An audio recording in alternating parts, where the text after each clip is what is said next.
আসসালামু আলাইকুম, welcome back to Sara blog. আশা করি আপনারা ভালো আছেন, আমিও ভালো আছি আলহামদুলিল্লাহ। আজকে অনেকদিন পর একটা ব্লগ ভিডিও নিয়ে আসলাম। অনেকদিন যাবত সিক থাকার কারণে আমি কোনো ভিডিও পোস্ট করতে পারিনি। যেহেতু আমার জ্বর প্রায় অনেকদিন ধরে একটু ঝাল ঝাল কিছু খেতে ইচ্ছে করছিল। পরে ভাবলাম আমি একটু স্পাইসি নুডলস রান্না করে খাই। পরে আমি 2 প্যাকেট ম্যাগি নুডলস এবং সস আর ডিম কিনে এনেছিলাম। নুডলসটা সিদ্ধ করার পর আমি একটা সিক্রেট সস বানিয়েছিলাম।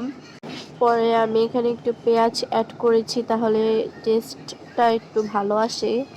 গাইস, আপনারা আমার ভয়েসটা ইগনোর করবেন, কারণ যেহেতু আমার জ্বর ঠান্ডা এখনো আছে, তাই ভয়েসটা অন্যরকম শোনা যাচ্ছে। পেঁয়াজটা একটু ব্রাউন ব্রাউন হওয়ার পরে আমি এখানে আমার সিক্রেট সসটা দিয়ে দিয়েছি এবং এর মধ্যে আমি নুডলসটা দিয়ে কিছুক্ষণ নেড়ে নামিয়ে ফেলবো।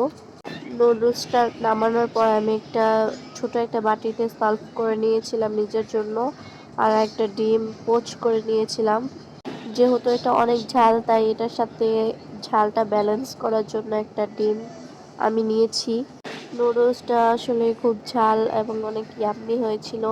আপনাদের যদি জ্বর আসে এবং কিছু ঝাল ঝাল খেতে ইচ্ছে করে, আপনারা এটা ট্রাই করতে পারেন। এখানে এই ক্লিপটা আমি নিইনি, এখানে সামিরা ক্লিপটা নিয়েছিল, তাই এত মেসি হয়ে আছে।